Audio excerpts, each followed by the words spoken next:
Hello everybody, and today we're going to review the Emerson Horseman knife. Also it's called a Mini CQC8. As usual, the first page here covers the summary of the review as well as the specification of the knife. And we won't waste any time doing this part.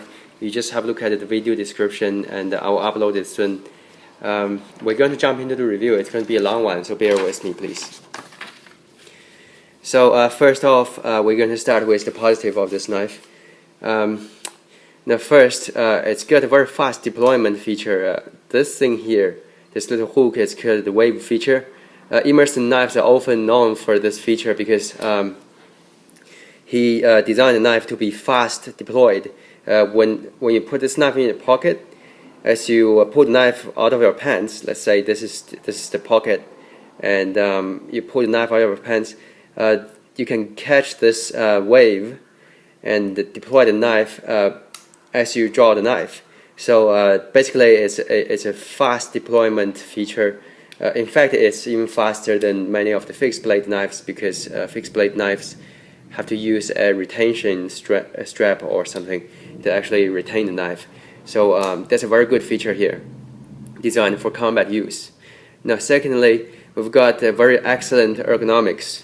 This knife here, the handle, it's done so right that I can't say anything bad about it at all. It's actually a little bit thicker than the normal folding knife handle, as you can see in comparison with this Spyderco stretch. It's a little bit thicker than normal folding knives to give you extra comfort. And here's a finger coil for you to actually lock in your finger very well. And the wave feature here actually doubles as a thumb ramp. So it's a very good comfort. This particular one, I think, is designed for a medium-sized hand or a small-sized hand. And I think if you want to get a horseman or something alike, and you have big hands, you could probably get the CQC8. Next thing is the Chisel Grind, which is it's a very special and unique grind that Emerson uses. Basically, it's like a chisel. He only grinds the knife on this one side, which is the left side, and he intended this for a ease of sharpening in the field. So I'm actually finding this particular feature a little bit skeptical to believe that it's actually that easy to sharpen, but if you don't know what a Chisel Edge is it normally a knife will be sharpened on both sides. A good example is this Spyderco knife, which is see the shiny bit here. There's one shiny bit on this side, and there's another side on the other side. So that's actually a symmetrical grind, whereas a Chisel grind used on the Emersons, he actually has a primary grind which is reasonably symmetrical, but on the secondary grind there, he puts only one sharpening edge on this side, and the other side he just removes the burr. So when you're sharpening your knife, you can just sharpen this side mostly, and turn over and sharpen this side just ever so slightly, get rid of the burr, and knife will become sharp. I think some people will find it useful and easy to sharpen. Anyways, next up is the tip of the knife. This knife has a very strong tip. As you can see, it's not particularly pointy, and the entire knife length is actually going very much the same thickness all the way to about maybe a quarter of an inch away from the tip, and it tapers down. So this gives you a very strong tip, and you can do a little bit of abuse with this knife tip as you wish, and it shouldn't break too easy. And it's got a very unique look as well. This knife, you can see it's slightly curved upwards and giving a very good belly here. It's actually just a very special shape. You don't really see this sort of blade design on any other knives really. Emerson is very well known for designing very sexy, very cool knives, and this is definitely one of them. This particular one comes with the Cerakote finish, which is actually a ceramic-based coating on steel. Today, I think it's pretty popular. I've used this knife quite a bit to cut the cardboards and stuff. I hardly find anywhere shown on this knife at all, because the ceramic coating is actually very durable. Although it does chip, as I find, if you drop this knife like I did on the first day I purchased it, it potentially will chip off a little of the coating. So wear resistance is very great. Potentially it might chip. The wave here also can serve as a blade guard, as originally they were intended to. So if, say, you are fighting with well, God forbid, you're fighting with somebody who is trying to like attack you, and you know, fair bit of a knife fighting, and this actually will catch on the blade. Although it's kind of a small wave, but it will do some degree of use, I guess. So if a knife slashes toward you and you potentially missed it with the main blade, this thing will still protect your hand, as you can see from here. Now, other things you can find on this knife is that the screws are very actually common to find. Here's a flathead, and there's a Phillips screws, and all those screwdrivers necessary to take this knife apart readily found out there. You know, you don't really have to be a knife collector to know to have the screwdriver to really take this knife apart to service. It's got a very slim design as well, as you can see. Comparing with the Spydercos are usually not very slim design due to the large round hole, but you can see here the fact that it's actually so much slimmer than the Spyderco. Once you put this knife in your pocket, it will actually wouldn't take too much space, and evidently you have keys and stuff in your pocket. It's actually it's pretty slim, and I find it pretty useful in terms of taking up less space. The traction on this G10 is actually very grippy. The first day I got it, but today it's reasonably comfortable. This thing will take off a little your dry skin off your finger very easy. It's like a file. This grippiness is actually going to add a lot of traction and security when you hold it in your hand. The finger guard on this knife is huge. Emerson knives are often designed for the combat use in knife fighting, so you can see it's basically much like a fixed blade knife. So holding it in my hand, I feel very confident it just actually gives you so much confidence. You feel like, oh God, I'm a Steven Seagal or a knife fighter or something. The other thing is there's Nylon Washers designed for low friction movement. If you can see here, the washers used between to actually sandwich the blade in it. You can't see, but it's actually very dark in there. The Nylotrons are dark color. They're actually nylon-based material to actually reduce the friction. They're actually impregnated with this substance called molybdenum sulfide, which is what they call it, dry lubricant. Basically, it's got a very low friction constant, so make it very slippery. In fact, I think in terms of that sheet, it's actually more slippery than phosphorus bronze, which is commonly used on other high-end knives. Anyways, here pretty much concludes our positive points, and coming up is the negatives about this knife, which is also quite a few. First off, you get it's a pretty heavy knife for the size. It's 3.4 ounce for the Endura. Here's an example, and this knife is a 5.25 ounce. There's no actually reduction attempts to reduce the weight on the liners at all. As you can see, it's all full liners. There's no hollow or no holes on the liner to reduce the weight, and the knife comes with a tight pivot. That's actually pretty common for all Emerson knives. Well, most Emerson knives. The pivot's tight, and also initially, as much as this these washers are designed to reduce the friction. They're very stiff and very hard to open. Even with two hands, it's pretty hard to open. Just imagine how hard it is.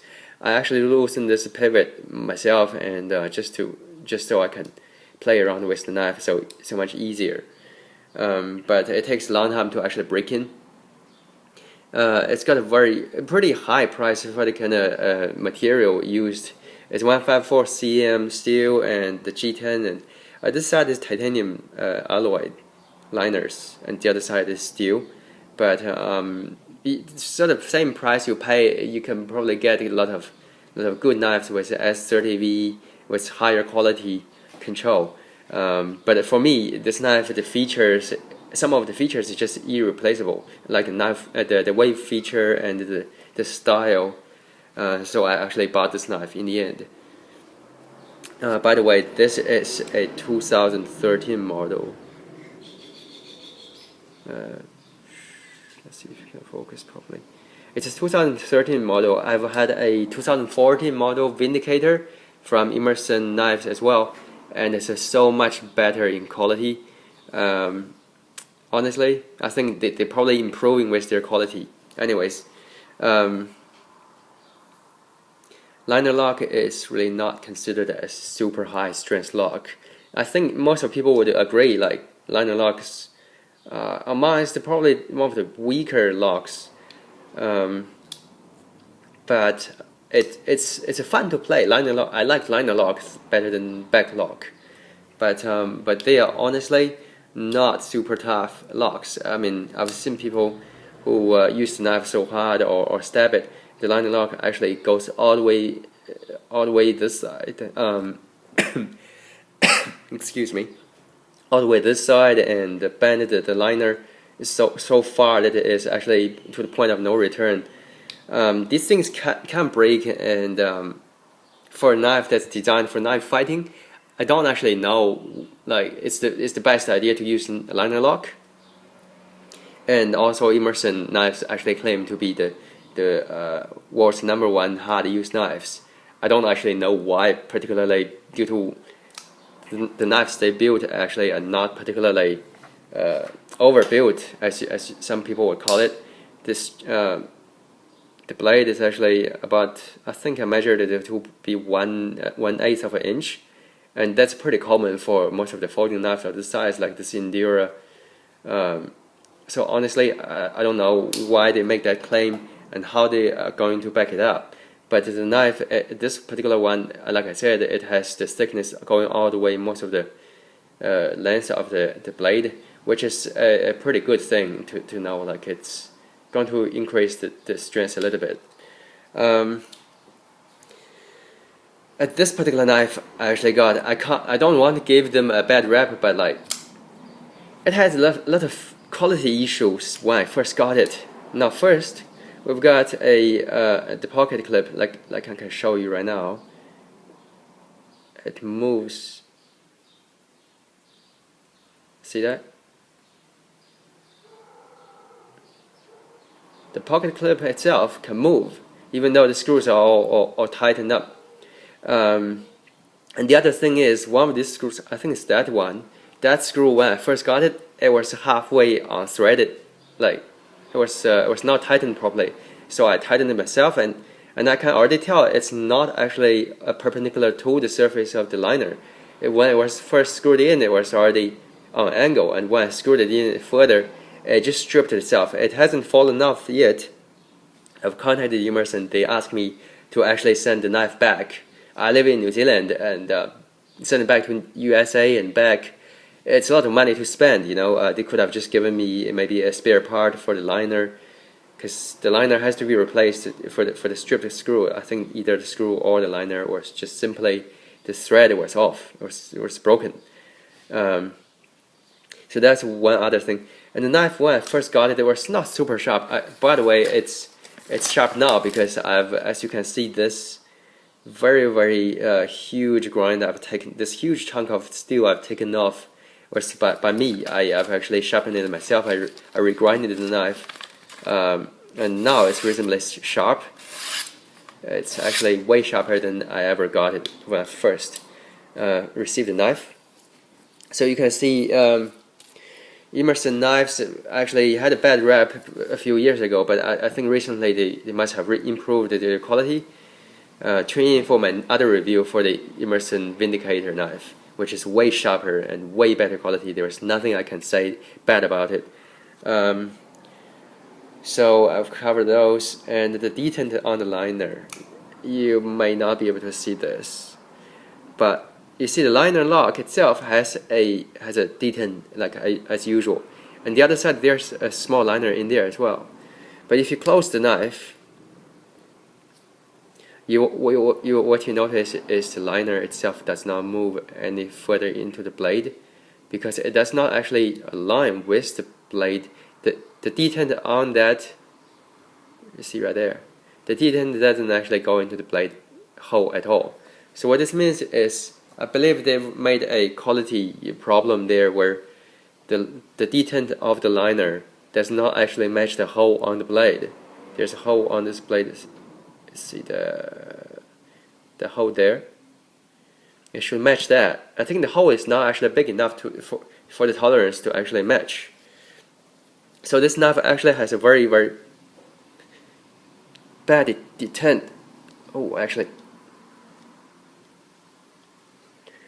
Well, I think it's because I recently have adjusted the pivot of tension, so it's actually not going to be. Oh, there we go. If you shake the knife, it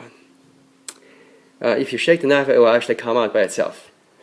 So basically, that's one other thing I really didn't really like about it.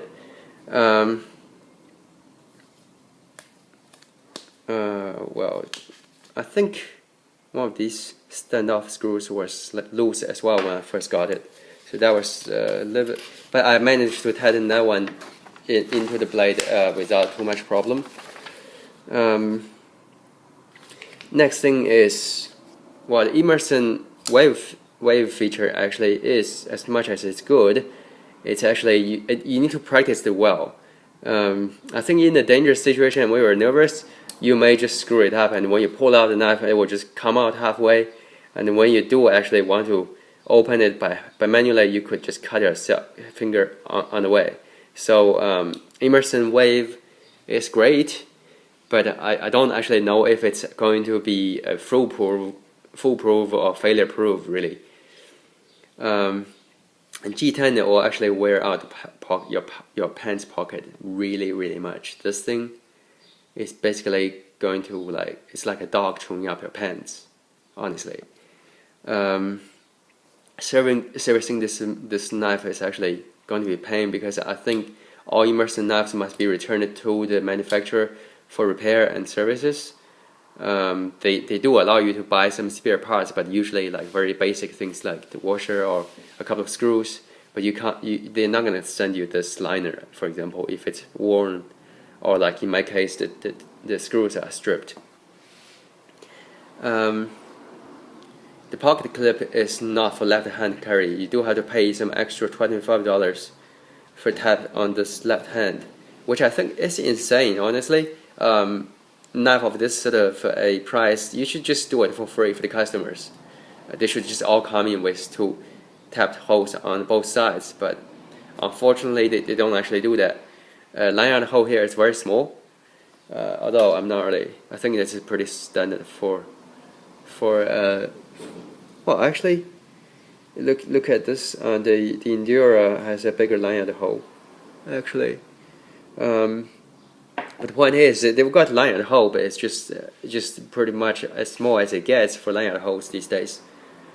The G10 handle actually will become smooth, and this means that you will in time lose traction, because it's not jimping on steel, which usually means you're pretty much never going to make this thing smooth. This is hardcore steel jimping, you know. But the jimping on this is smooth, and you rely on much of the finger toil as well as the G10 jimping, which is going to wear out in time. I'm going to cut the video for now, just so I can upload this part of the video, and tune in for part 2, please. Thank you for watching so far.